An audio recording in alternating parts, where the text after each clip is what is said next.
Ay, nabasa na natin ang lahat ng notification sa ating mga Facebook. Bago pa natin mabuksan ng Biblia, nakita na natin ang mga bagong trend, bagong balita, opinyon at problema ng ibang tao. Sa dami ng ingay sa ating paligid, posible pa ba nating marinig ang tinig ng Diyos? Sa gitna ng ingay ng mundo, may tinig ng pag-asa na patuloy na umaabot sa bawat puso. From the mountains to the cities, mula sa bawat tahanan hanggang sa bawat puso ng Pilipino sa buong mundo. Welcome to Living Word Radio. The voice of inspiration across the airwaves. Kasama si Pastor DJ Amordi. Hatid ang salita ng Diyos, inspirasyon at pag-asa, araw-araw. Broadcasting live every 5:30 a.m. Ito ang inyong tahanan ng pananampalataya. Living Word Radio.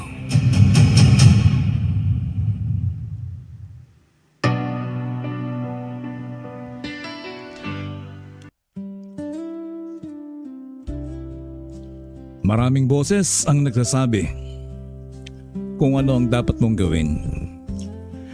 Pero alin dito ang tunay na tinig ng Diyos? Ang boses ng social media? May boses ng trending topics? May boses ng mga kaibigan?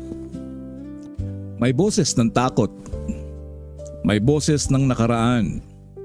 May boses ng pressure at comparison. Magandang umaga. Oras po natin, we got 33 minutes past 5 o'clock in the morning.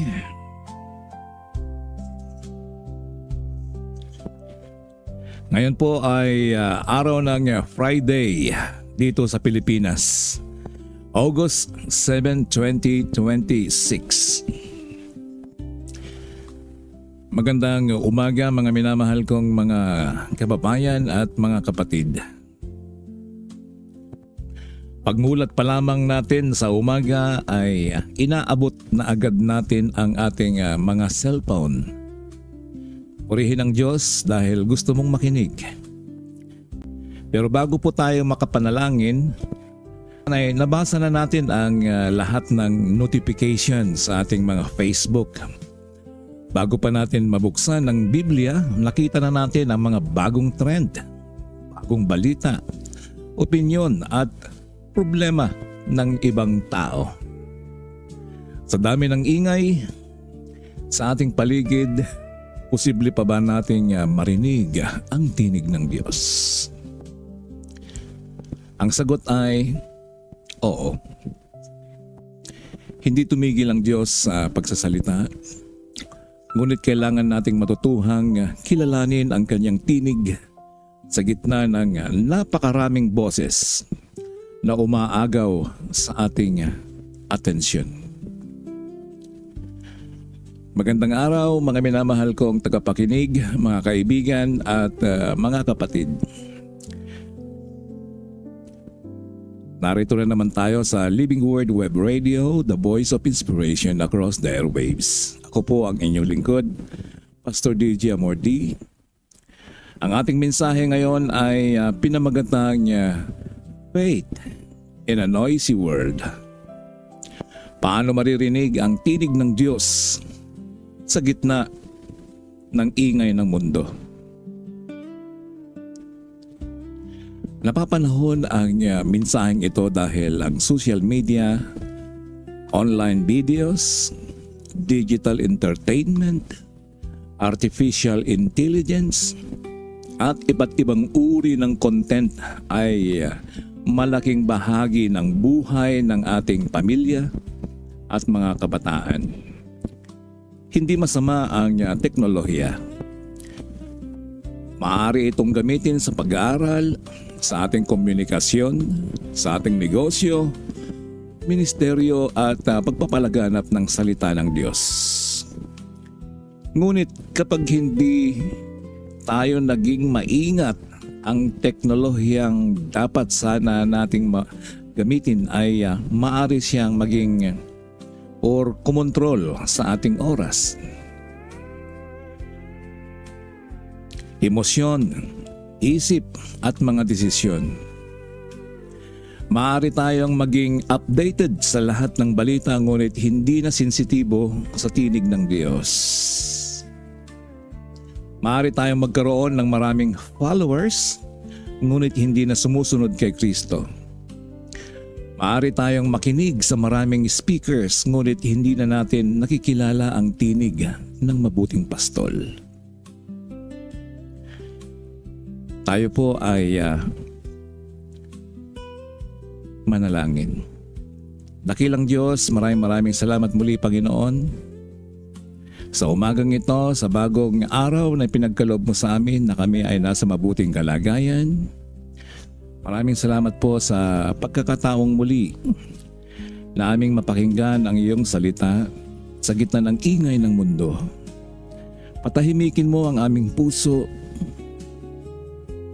Alisin mo ang mga distraksyon, pag-aalala, maling opinyon at anumang boses na humahadlang upang marinig namin ang iyong katotohanan.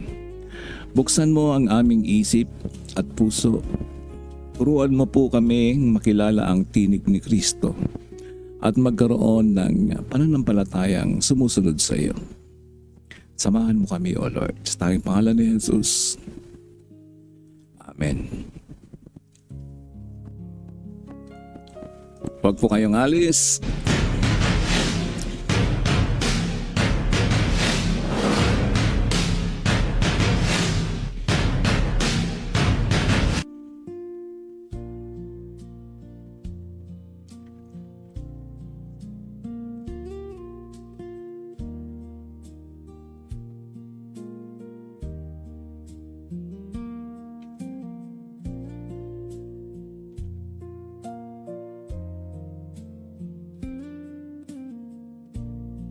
Ang atin pong main text ay mula sa John 10 verse 27 or John chapter 10 verse 27. Sinabi ni Jesus, "My sheep hear my voice and I know them and they follow me." Sa John chapter 10, pinakilala ni Jesus ang kanyang sarili, the Good Shepherd, ang mabuting pastol. Noong panahon ng Biblia, noong unang panahon, ang isang pastol ay malapit na relasyon sa kanyang mga tupa. Kilala niya ang bawat isa. Alam niya kung alin ang mahina, sugatan, naliligaw o nangangailangan ng tulong. Kilala rin ng mga tupa ang boses ng kanilang pastol. Maraming pastol at maraming kawan ang magsasama-sama sa isang lugar, ngunit kapag tinawag ng tunay na pastol ang kanyang mga tupa, ay nakikilala nila ang kanyang tinig at sumusunod sila sa kanilang pastol. Dito natin makikita ang tatlong mahalagang katotohanan.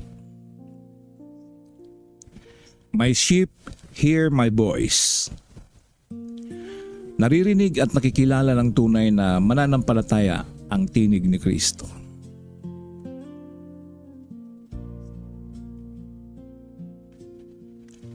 I know them. Personal at malalim tayong kilala ng Panginoon. They follow me. Ang tunay na pakikinig ay humahantong sa pagsunod. Hindi lamang sinabi ni Jesus na my sheep hear me. Sinabi niya na they follow me. Sapagkat ang tunay na pananampalataya ay hindi lamang nakikinig. Ito ay sumusunod.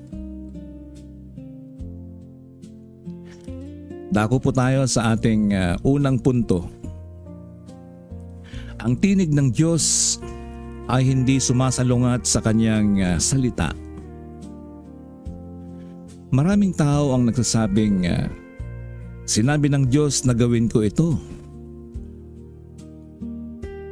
O kaya ay pakiramdam ko ito na ang gusto ng Diyos.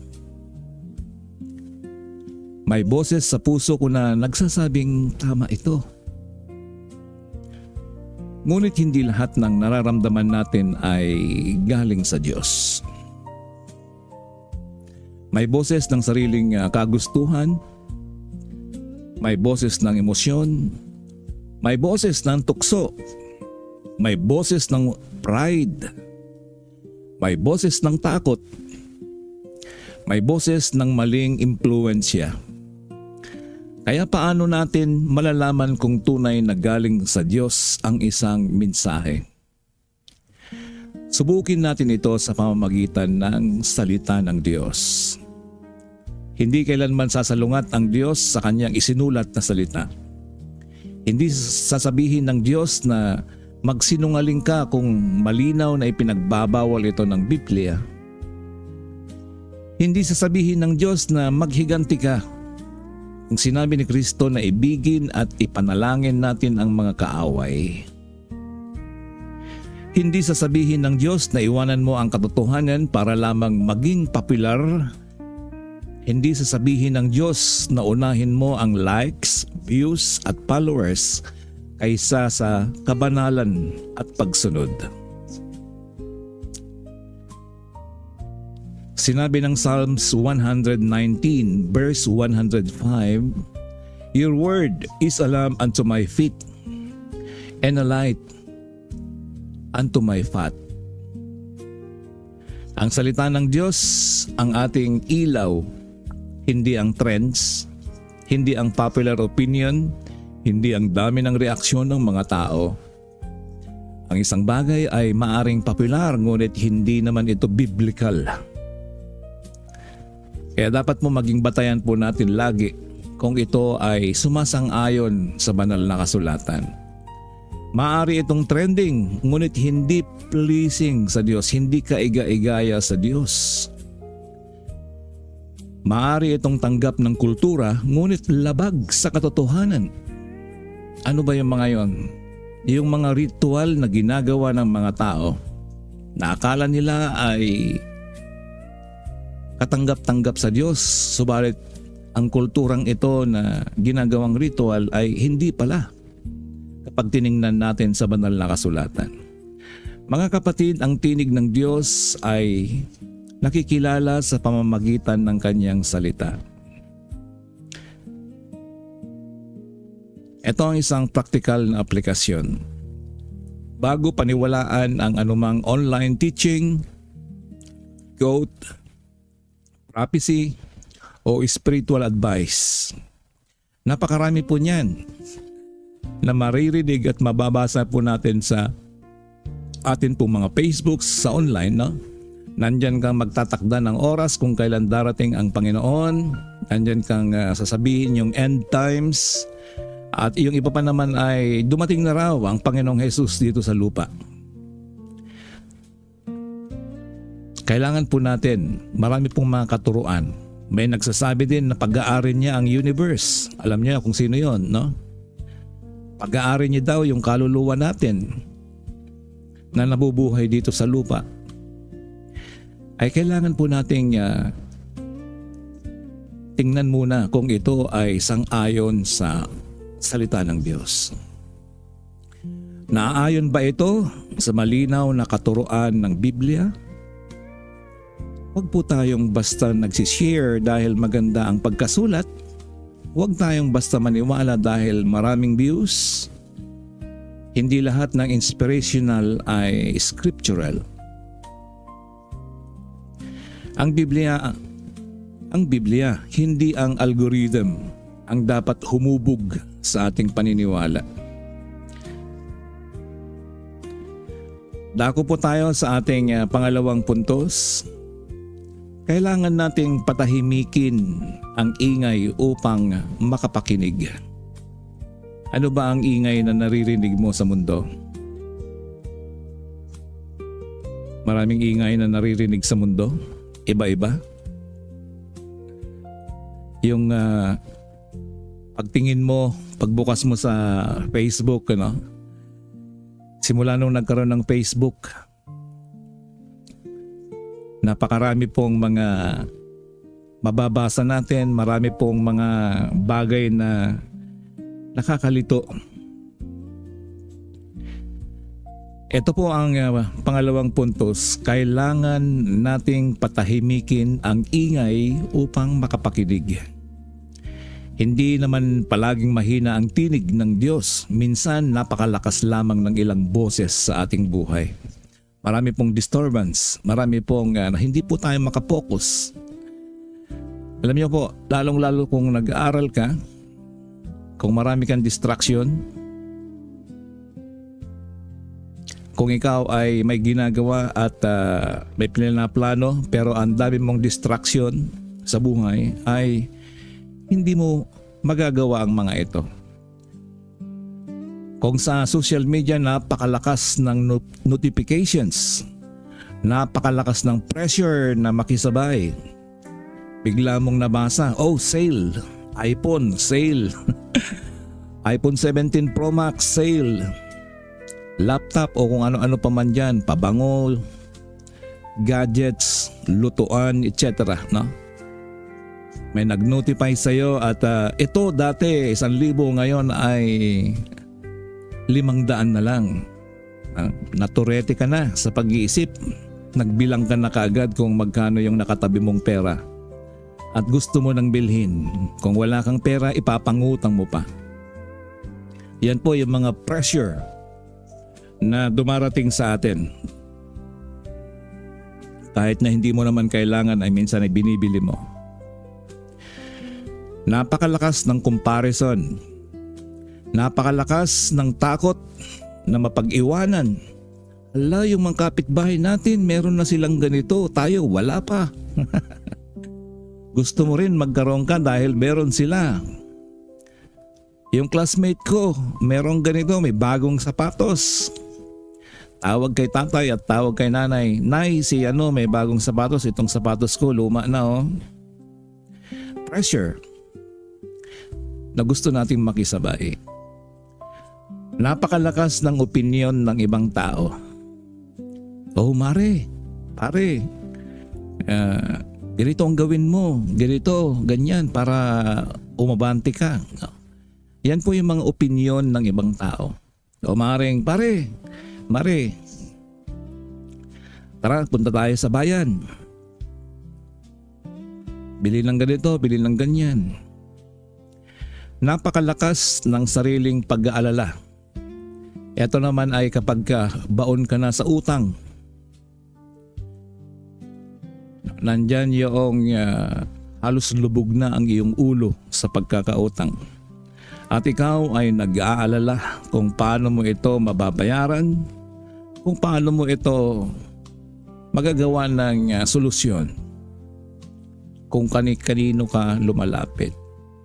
May mga pagkakataong ang ating isip ay puno ng content, ngunit ang ating kaluluwa ay walang kapahingahan. Hindi kasalanan ng paggamit ng cellphone o social media, bagamat ito nagagamit din natin katulad ngayon ang social media sa pagpapakalat ng salita ng Diyos. Siguro ay itanong natin, ako ba ang gumagamit nito o ito na ang kumukontrol sa akin? Alam niyo po yung teknolohiya, yung cellphone. Noong araw ay wala namang cellphone nung panahon namin kung tutuusin. Ako ba ang gumagamit nito or ito na ang kumukontrol sa akin? Paggising mo sa umaga o kahit wala na sa tabi mo yung cellphone ay natataranta ka na kung nasaan yung cellphone mo. Oh, nasaan yung cellphone ko? Parang hindi mo na kayang iwanan yung cellphone sa iyong tabi. Kapag hindi na tayo makapanalangin ng ilang minuto nang hindi tumitingin sa cellphone, maaring may kailangang baguhin. Kapag kaya nating manood ng videos ng 2 oras, ngunit wala tayong 10 minuto man lang para magbasa ng Biblia. Meron po tayong spiritual imbalance. Kapag ang unang boses na hinahanap natin sa umaga ay ang social media at hindi ang Panginoon, ay unti-unting naaagaw ng mundo ang unang bahagi ng ating puso. Sinabi sa Psalms 46, verse 10, "Be still and know that I am God."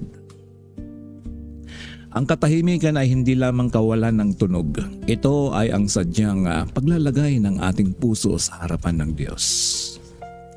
Hindi natin kailangang tuluyang lumayo sa teknolohiya, ngunit kailangan nating mga sandaling walang screen, walang notification at walang ibang boses kundi ang salita ng Diyos at panalangin.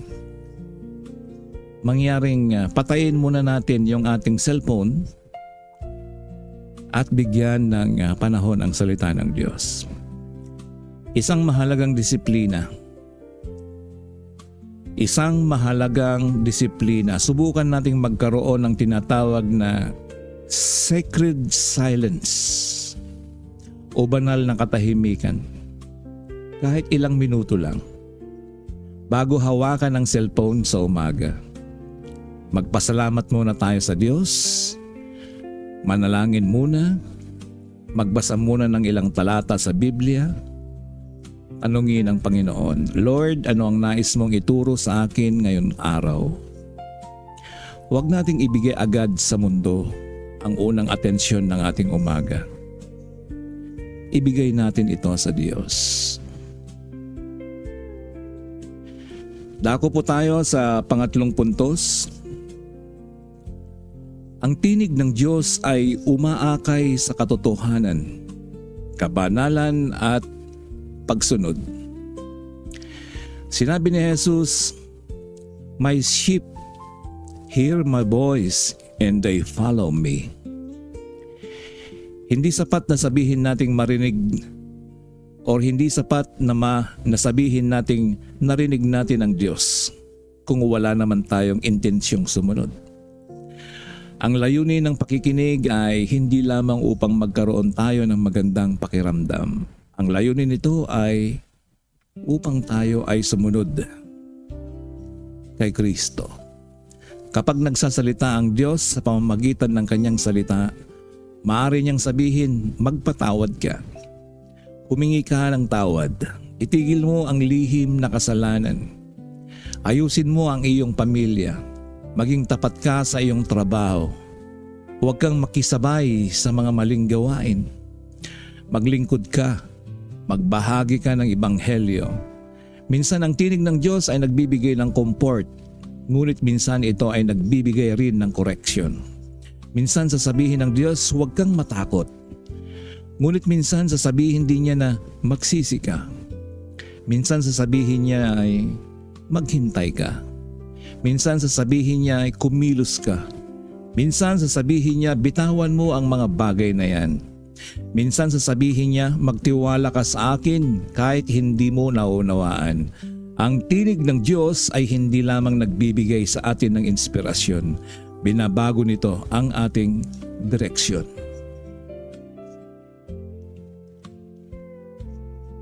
Mahalagang tanong. Kapag nagbabasa ka ba ng Biblia, ang tanong ay hindi lamang anong ibig sabihin nito. Dapat din nating itanong, Panginoon, ano ang dapat kong sundin?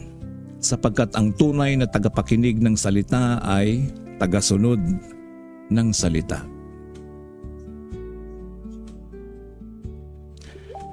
Dako po tayo sa pang-apat na puntos. Kilalanin ang tinig ng mabuting pastol sa pamamagitan ng malapit na relasyon. Paano nakikilala ng mga tupa ang tinig ng pastol? Dahil palagi nila itong naririnig. Hindi nila nakilala ang boses ng pastol sa isang araw lamang. Nabuo ito sa araw-araw na pakikinig at pagsunod. Ganon din po ang ating relasyon sa Diyos. Mas nakikilala natin ang kanyang tinig kapag palagi tayong nagbabasa ng Biblia, nananalangin, sumasamba, nakikinig sa biblical preaching, nakikinig dito sa ating pagbubulay-bulay, nakikinig sa fellowship o sa local church at isinasabuhay ang ating natututunan. Hindi natin makikilala ng malinaw ang tinig ng Diyos kung bibihira lamang nating buksan ang kanyang salita. O maaaring hindi na. O tingnan mo kung may Biblia ka dyan, inaalikabukan na sa open shelves. Minsan ay nandyan lamang yung mga Bible. Pero hindi naman natin binabasa. Minsan gusto nating marinig ang direksyon ng Diyos tungkol sa malaking desisyon. Ngunit hindi naman natin siya pinakikinggan sa simpleng utos araw-araw.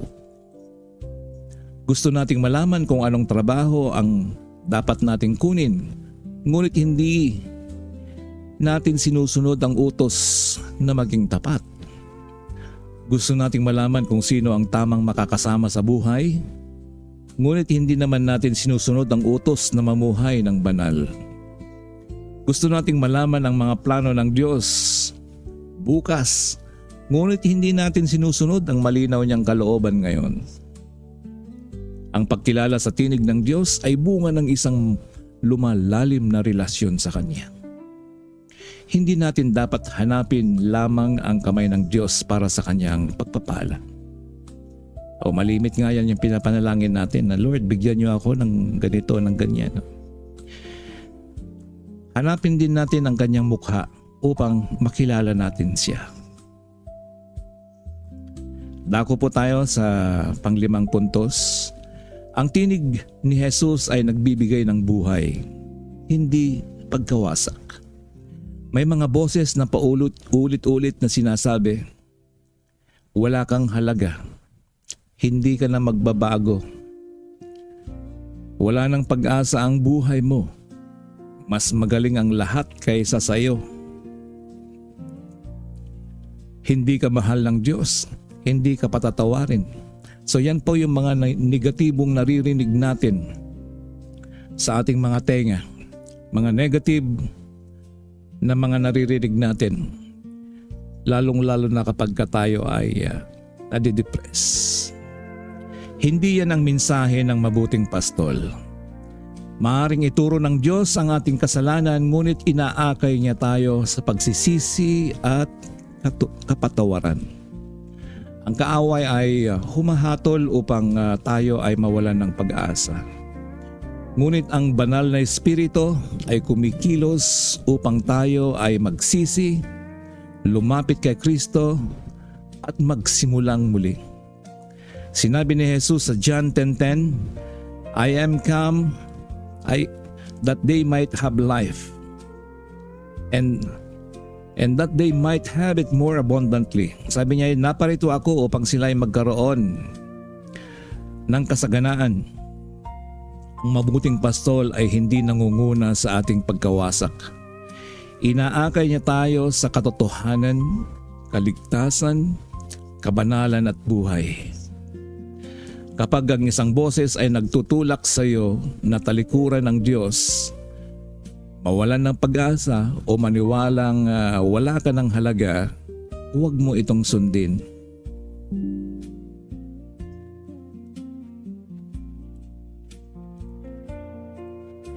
Lumapit ka kay Jesus. Ang kanyang tinig ay nagsasabing, lumapit ka sa akin. May kapatawaran sa akin. Hindi kita pababayaan. Sumunod ka sa akin. Ako ang iyong mabuting pastol.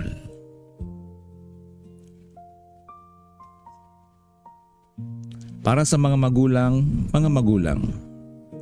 hindi sapat na ibigay lamang natin sa mga ating mga anak ang cellphone at internet access. Kailangan din natin silang turuang magkaroon ng spiritual discernment. Tanungin natin sila tungkol sa kanilang pinapanood. Alamin natin kung sino ang mga influencer na kanilang sinusundan. Turuan natin silang suriin ang mensahe sa liwanag ng Biblia. Ngunit tandaan natin, mas malakas ang halimbawa kaysa sa sermon. Kung nakikita na ng mga anak na palagi tayong hawak ng cellphone ngunit bihirang humawak ng Biblia, yun din ang matututunan nila sa atin. Kung nais nating marinig ang ating pamilya, ang tinig ng Diyos, magsimula tayong maglaan ng panahon para sa pamilya or family devotion, manalangin at pag-uusap tungkol sa salita ng Diyos. Hindi kailangang mahaba, ang mahalaga ay regular. Taos-puso at nakasentro sa ating Panginoong Hesus. Ito pong ginagawa natin na pagbubulay-bulay sa umaga ay regular po. At nasa episode 99 na po tayo sa Purihin ng Diyos. Bukas pang 100, mag-celebrate tayo. Para sa mga kabataan, hindi nakabase ang inyong halaga sa dami ng like, followers, views, or comments. Hindi ninyo kailangang gayahin ang lahat ng mga trend upang maging mahalaga. Hindi ninyo kailangang sirain ang inyong prinsipyo upang tanggapin ang mundo. May pastol na nakakakilala sa inyong pangalan. Minamahal niya kayo. Tinatawag niya kayong mamuhay ng may layunin. Sa kabanalan, sa katotohanan, maaring sabihin ng mundo, gawin mo kung ano man ang nagpapasaya sa iyo. Ngunit sinabi ni Jesus, follow me. Ang tanong ay hindi lamang kung anong gusto mong gawin sa buhay mo. Ang mas mahalagang tanong ay, ano ang nais ni Kristo na gawin ko? Naalala ko tuloy yung kantang It's My Life. Tapos yung My Way. Alam niyo po yung mga kanta na yan. It's my life, my way. Ito po ay nagbibigay inganyo sa atin na dito ako maligaya. Ito yung gawin ko. Pero hindi pa pala yun. Kung ito ay hindi po kalooban ng Diyos at kung hindi ito ay naka-incline sa banal na kasulatan, lahat ng ginagawa mong plano. Kung gumawa ka ng plano, isali mo po yung banal na kasulatan. I-check mo muna kung okay or approve sa banal na kasulatan. Dahil kung hindi po approve sa banal na kasulatan ang iyong mga plano, ito po ay magpi-fail. Ito ay maaring humantong lamang sa masakit na ending. Ano ang nais ni Kristo na gawin mo? Dako tayo sa ating practical na gabay, paano maririnig ang tinig ng Diyos. Una, buksan ang Biblia bago buksan ang social media. Hayaan mong ang salita ng Diyos ang unang magtakda ng tono ng iyong araw. Pangalawa, magtakda ng oras na walang digital distraction. I-silent ang notification. Ilayo muna ang cellphone, magbasa, manalangin at makinig. Pangatlo ay suriin ang bawat boses sa liwanag ng kasulatan. Hindi lahat ng popular ay tama. Hindi lahat ng religious content ay biblical. Pangapat, makinig sa payo ng mga mature at biblical na mananampalataya. Ginagamit ng Diyos ang local church, mga pastor, guro at kapwa mananampalataya upang tayo ay gabayan. Panglima, sundin ang malinaw ng sinabi ng Diyos. Habang sinusunod natin ang kanyang salita, lalo nating nauunawaan ang kanyang kalooban. Meron po akong isang ilustrasyon. Isipin mo ang isang radyo. Maraming frequency ang nasa paligid. Marami pong channel na tinatawag or frequency. Ngunit hindi mo maririnig ng malinaw ang isang istasyon hanggat hindi mo naayos ang tuning. Kapag mali ang frequency, ito ay nagiging puro static at ingay ang maririnig mo. Ganon din ang ating puso. Kapag ang puso natin ay nakatutok lamang sa takot, sa pride, sa popularidad at opinyon ng mundo, mahihirapan tayong marinig ang katotohanan. Ngunit kapag nakatuon ang ating puso sa salita ng Diyos, Sa panalangin at pagsunod ay nagiging malinaw ang direksyon ng ating mabuting pastol. Malinaw po yung ating nakatune in po yung ating puso. Ang problema ay hindi dahil tumigil ng magsalita ang Diyos. Minsan ang puso lamang natin ay nakatutok sa maling frequency. Nakatutok, kaya puro po static, kaya puro po ingay. Dako po tayo sa ating pansariling reflection, question. Mga minamahal, pag-isipan natin ang mga tanong na ito. Anong boses ang pinakamalakas sa buhay ko ngayon? Mas maraming oras ba akong nakikinig sa mundo kaysa sa salita ng Diyos? May ipinapagawa ba sa akin ng Panginoon na patuloy kong ipinagpapaliban? May content, impluensya o relasyon ba akong kailangang limitahan dahil inilalayo ako nito kay Kristo? Handa ba akong sumunod kahit sa salungat? O kaya ay handa ba akong sumunod kahit salungat ito sa popular na opinyon? Yan po yung mga pansariling katanungan or reflection po natin. Ano ba yung mga nagiging sagabal? Dako po tayo sa ating conclusion bilang pagwawakas. Sa isang maingay na mundo, kailangan natin ng pananampalatayang marunong makinig. Sinabi ni Jesus, "My sheep hear my voice, and I know them, and they follow me." Una, ang tinig ng Diyos ay hindi sumasalungat sa kanyang salita. Ikalawa, kailangan nating patahimikin ang ingay upang makapakinig.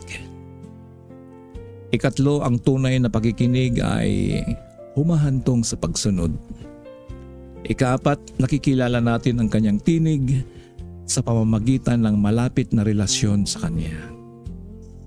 At ang ikalima, ang tinig ng mabuting pastol ay umaakay sa katotohanan, kaligtasan, kabanalan at buhay. Hindi natin kailangang sundin ang bawat boses. Kailangan lamang nating makilala at sundin ang tinig ng ating mabuting pastol. Si Jesus o ang ating Panginoong Hesukristo. Meron po akong imbitasyon sa kaligtasan or invitation to salvation. Maring ilan po sa inyo ay hindi pa ganap na naunawaan ang tunay na pagtanggap o relasyon sa ating Panginoong Hesukristo. Ito pong ginagawa po natin na pagbubulay-bulay, ito po ay personal na relasyon sa ating Panginoong Hesus. Hindi po sa relihiyon. Maaaring nakikinig ka ngayon ngunit hindi mo patunay nakikilala si Jesus bilang iyong Panginoon at tagapagligtas. Maraming boses ang iyong sinundan. Sinundan mo ang mundo, sariling kagustuhan, kasalanan at opinyon ng ibang tao. Ngunit ngayon ay tinatawag ka ni Jesus. Sinabi niya, lumapit ka sa akin. Si Jesus ay namatay sa krus para sa ating mga kasalanan. Siya ay inilibing at muling nabuhay. Ang sino mang magsisi at sumampalataya sa Kanya ay tatanggap ng kapatawaran at buhay na walang hanggan. Hindi relihiyon ang magliligtas sa iyo. Hindi ang iyong mabubuting gawa. Hindi popularidad. Sabi ng Panginoong Hesus, ako ang daan at ang buhay. So tanging si Jesus lamang. Maaari kang manalangin ng taos puso, Panginoong Hesus, inaamin kong ako ay makasalanan, nagsisisi ako sa aking mga kasalanan. Naniniwala akong namatay ka sa krus at muling nabuhay para sa akin.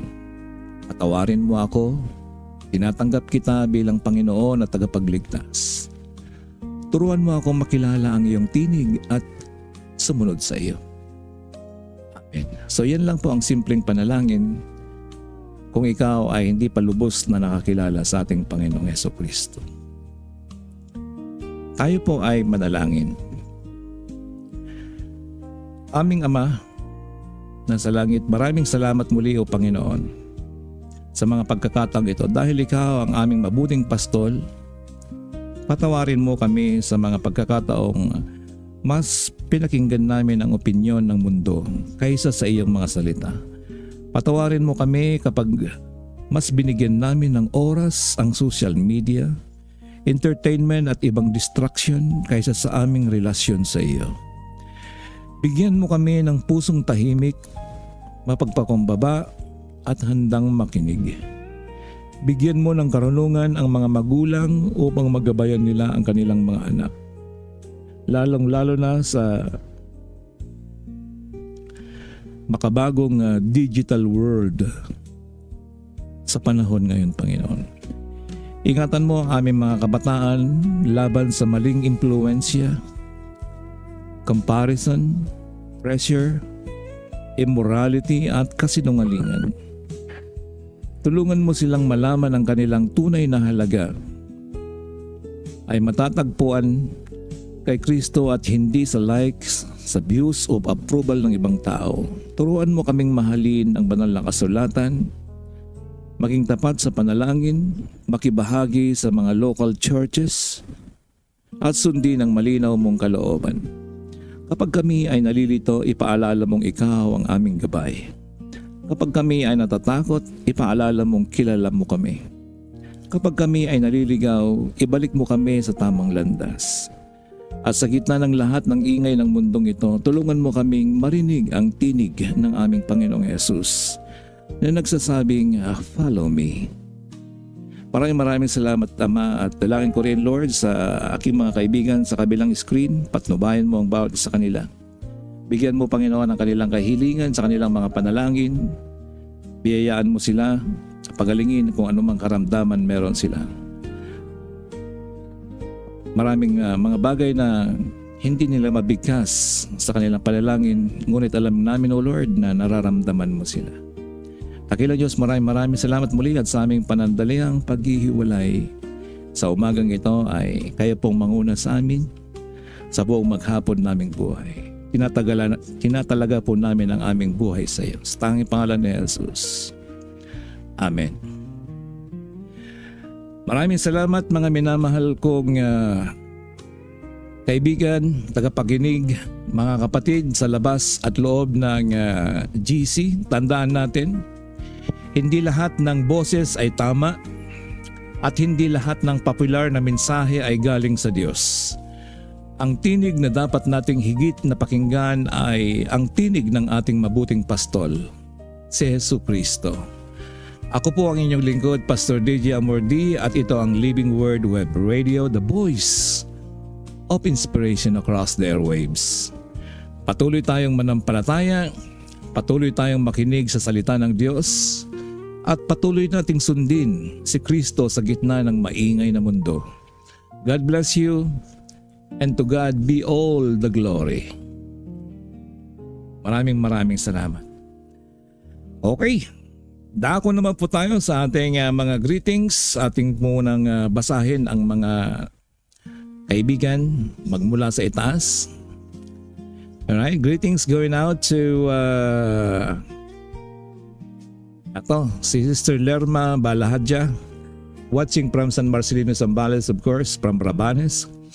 At mula kay Sir Jake or Rolando, watching from Calasiao, Pangasinan. Hello, sir.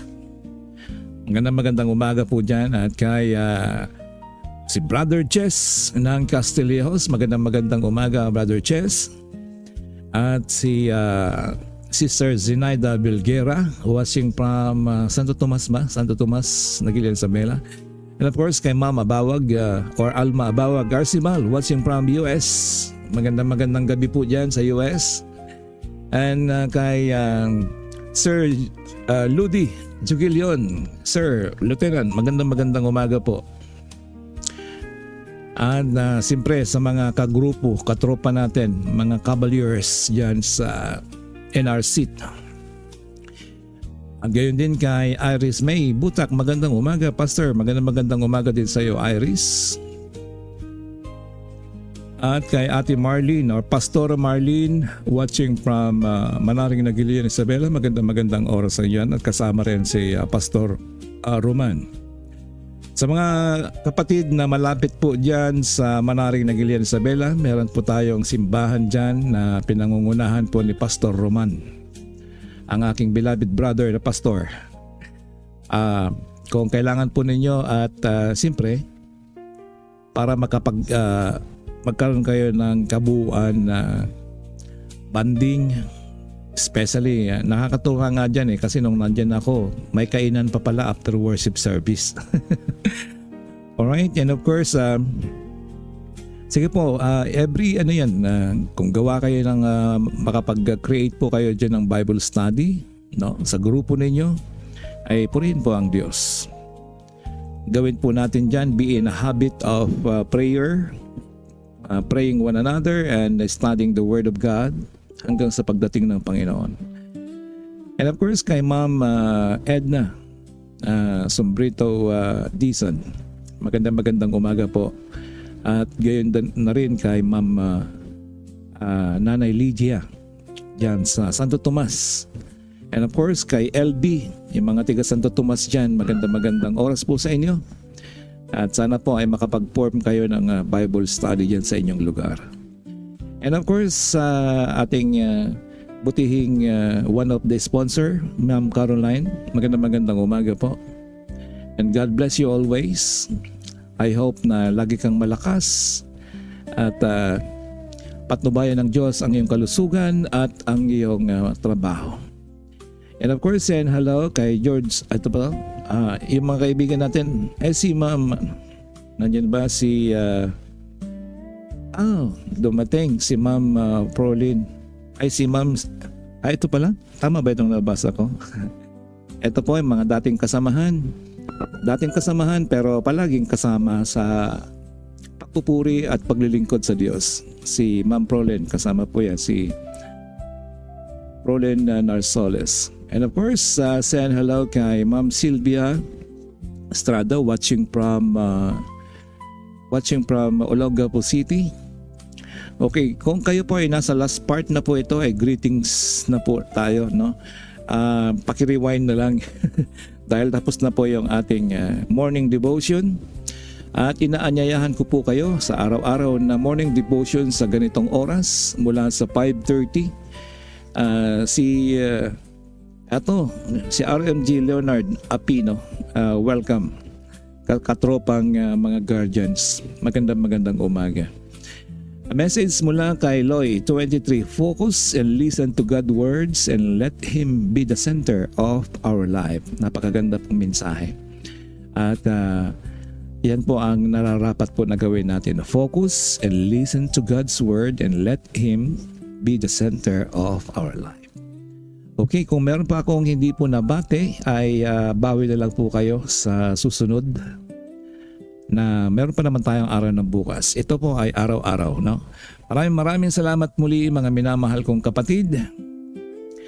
Kayo po ay nakikinig sa Living Word Web Radio, the voice of inspiration across the airwaves. Ako po ang inyong lingkod, Pastor Lydia Mordi, ay muling nagpapasalamat sa inyo at nagpapaalam muli sa mga oras na ito. Purihin ang Diyos. Ang oras po natin, we got 20 minutes past 6 o'clock in the morning. Bye-bye po muli.